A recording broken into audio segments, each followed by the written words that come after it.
learning goal of this lesson is to develop understanding of the context that underpinned Tim Winton's composition of the turning, and consider the intended audience and the purpose of the text. Derrida said there is nothing outside context, and this quote fits with Tim Winton's The Turning, a book that initially appears to be a compilation of disparate short stories. However, like a small town, everything is connected. Tim Winton has poured himself, his experiences, and his soul into these stories. In a conversation with Richard Feidler, Winton stated, "I'm firmly placed in my own geography, in my own family background, and all the strange little subcultures that we have as families and neighbourhoods and communities." The Turning is set in Angeles, a fictional small frontier town on the south coast of Western Australia. Angeles, the setting for a number of Winton's novels, is based on the town of Albany, which Winton moved to at the age of 12.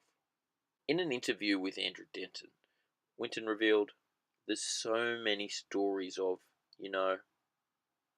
which I guess have their physical origin in that town that I moved to when I was a kid. So I know the milieu, if you like. I know the country."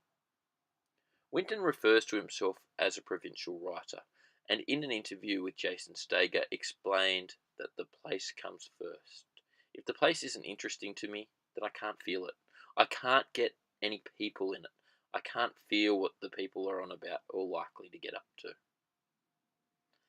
There is something darkly familiar about the characters in The Turning. Hugo Weaving believed that Tim Winton's writing is that all these characters are very, very human and very significantly Australian, but they always seem to me to be very flawed and frail and lost in a landscape that has a sense of mystery to it. Winton revealed that every character is a version of me in his interview with Andrew Denton. In The Turning, Vic Lang shares much of Tim Winton's own personal history. Winton moved to Albany from Perth as a 12-year-old. His father was a policeman who, through his work, witnessed the darker aspects of individuals and the community. After work, believing his children to be asleep, Winton's father would tell his wife stories of adultery, drugs, suicide, and domestic abuse. Winton, an insomniac, would eavesdrop on these stories through thin asbestos walls. In many ways, writing was and is a cathartic experience for Winton. Speaking with Andrew Denton, Winton revealed that it spooks me a bit because if, being a writer, hadn't worked out, I would have been so thwarted, so damaged by failing to do that, I may not have coped. I could have been a damaged, thwarted person. And in a way, that's why I'm interested in writing about people who haven't got what they wanted, haven't been able to achieve what they've hoped for. I'm just writing that anxiety and alternate life out of myself, in a kind of guilty relief. There is a parallel between Winton's view of potential parallel lives and the way he plays with time in The Turning. At the third stroke, it will be 2, 43, and 20 seconds. Each individual story is connected. However, the narrative is non-linear, lurching between time periods. Most of the stories aren't directly dated, but you can get a vague sense of dates if you follow the clues and connect different stories together. One of the few stories dated is Abbreviation.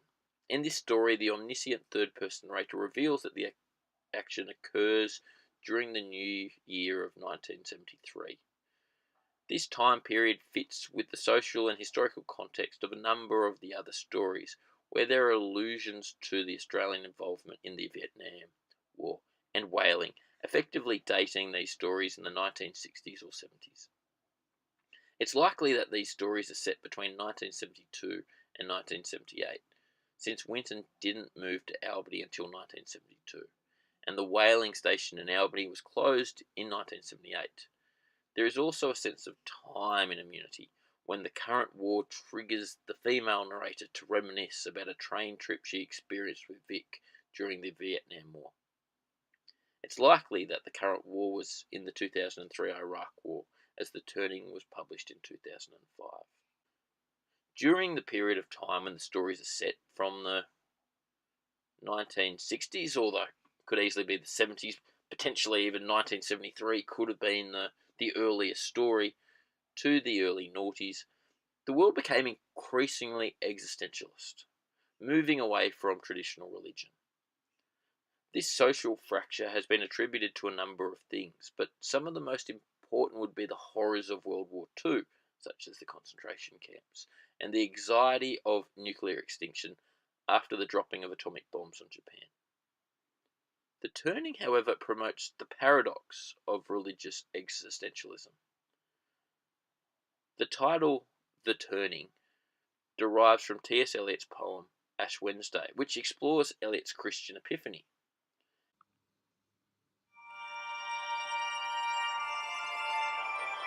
Because I do not hope to turn again. I left them twisting, turning below. Desiring this man's gift and that man's scope, I no longer strive towards such things. Because I know that time is always time, and place is always and only place. Because these wings are no longer wings to fly, but merely fans to beat the air. Although I do not hope to turn again. Although I do not hope. Although I do not hope to turn.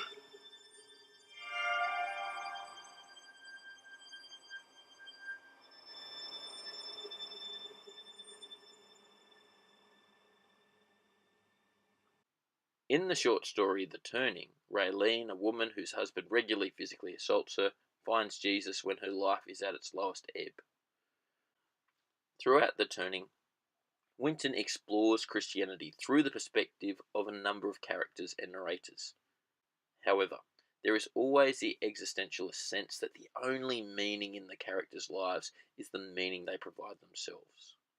The character that encapsulates this existentialist view of meaning and values is Carol, Vic's mother, who, despite the incomprehensible tragedies in her life, implores Vic to grin and bear it.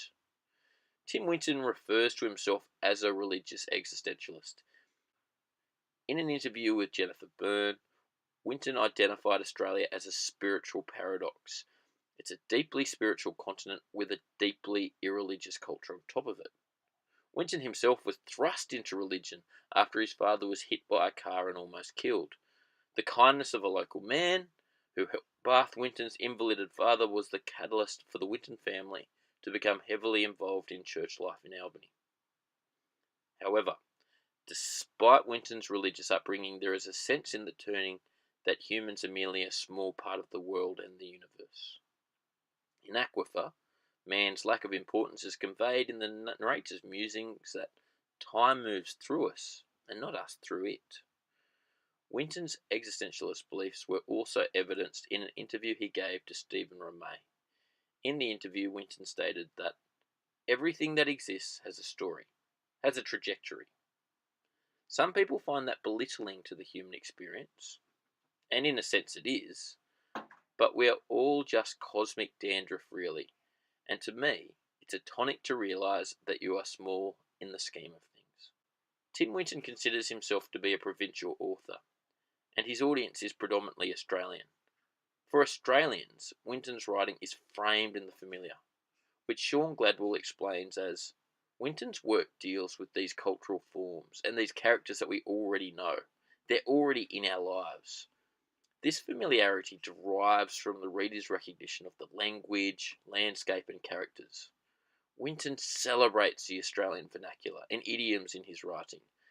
The characters in The Turning crack a sad, think of necking themselves, are carrot tops, poms, went spare, have oldies, are stunners and troopers, clean grotty showers, have gutfuls, are mad buggers and old boilers, wearing tracky dacks, consider topping themselves, went spastics, are bloody sooks and duffers and come a cropper. In an interview with Jennifer Byrne, Winton explained, I think our accent is gorgeous, and I think our colloquial words are poetic. Like the language, The landscape is also distinctly Australian. The bush rolls and twists like an unmade bed. The land beyond the straight lines seems not merely shabby, but grizzled. There is a scruffiness of natural Australia. The peppermint grove peters into a tangle of tea trees and bamboo, and the local children ran in a loose mob, roaming the bush and the estuarine flats in search of entertainment. It is the characters of the turning that expand Tim Winton's audience to countries beyond Australia. Sean Gladwell reflected on the universality of Winton's appeal, stating, "I think Tim's text set up very big human moments that we can all relate to.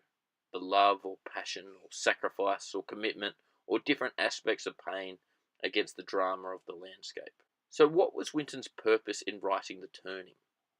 I believe the purpose is to encourage readers to empathise with the characters. The key idea within the text is that we're all damaged individuals.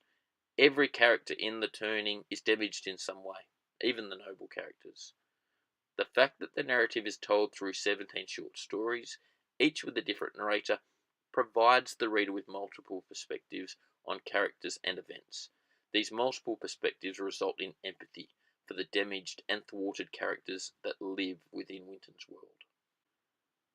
I'm reminded of something that John Steinbeck wrote. In every bit of honest writing in the world, there is a base theme. Try to understand men. If you understand each other, you will be kind to each other. Knowing a man well never leads to hate, and nearly always leads to love.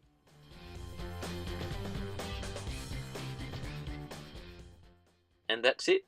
You've made it. To recap the main points of the lesson, I analysed the context, audience and purpose of The Turning. Tim Winton weaves his own experience into the text, and particularly into the characters of Vic Lang. The Turning is framed in the familiar for an Australian audience, as Winton celebrates the language and landscape of Australia. And finally, I'm strongly reminded of John Steinbeck when I read Winton, because I think both authors celebrate the ordinary individual and encourage readers to empathise with their characters. So as the orchestra music begins to play, the final thing for me to do is to thank you so much for watching.